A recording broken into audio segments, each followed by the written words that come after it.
Hello everyone. Today here we have with us question number 16 from SAT practice test number 3 found on College Board's website. This is from the Math No Calculator section.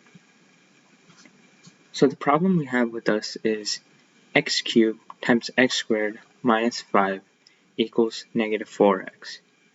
If x is greater than 0, what is one possible solution to the equation above? So now I'll take you through a couple of steps to solve this problem. So step 1, expand the equation. So when you expand, you get x cubed times x squared, which is effectively the same as x cubed plus x squared, which is x to the power of 3 plus 2, which is x to the power of 5. And then you do x cubed times minus 5, which is negative 5x cubed. So in step 1, you get x to the power of 5 minus 5x cubed equals negative 4x. On to step number 2. So once you have x to the power of 5 minus 5x cubed equals negative 4x, you're going to move all like terms to one side. So that gives you x to the power of 5 minus 5x cubed plus 4x equals 0. And in this case, it's essential that we have it equaling to 0 so we can start factoring. And that leads us to step number 3. So this step might look a little daunting at first, but once you get the hang of it, it'll be easier. So we start off by taking out one singular x, and I'll explain why we do that later.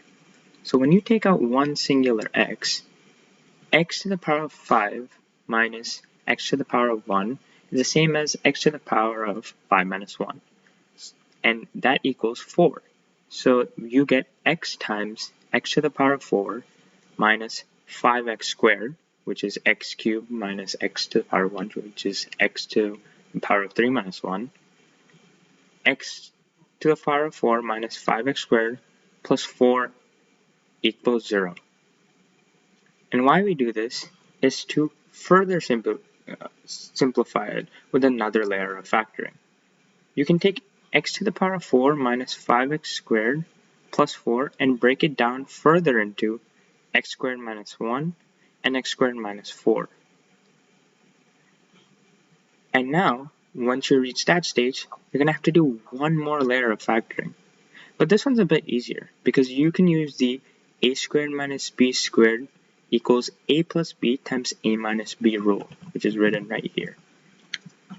So when you have something like x squared minus 1, using the a squared minus b squared rule, you take a plus b times a minus b. So a in this case would be x. So you open up with x and then x on both, and then you have plus b and minus b to get b squared.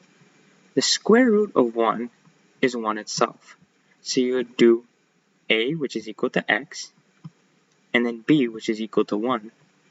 And you do x plus 1, and then you do the a minus b, x minus 1. The same rule applies here for x squared minus 4. You do x as your a, because it's one singular term, and that would be x, x in both cases, x, x in both cases. And then you do the square root of 4, which gives you 2.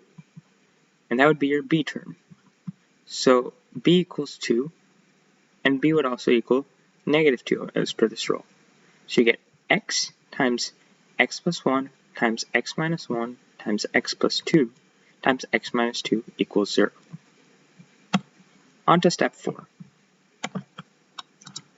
Now you must find where the equation equals 0 to satisfy it. And that gives you the x values of 0, because 0 times anything is 0 itself, negative 1, because negative 1 plus 1 equals 0, which is once again giving you the whole equation to equal 0, 1, because 1 minus 1 is 0, giving the whole equation 0, negative 2, and then 2, so on. So you have these values, 0, negative 1, 1, negative 2, and 2, and all are zeros of the function. However, you had an initial condition over here. It said that x must be greater than 0.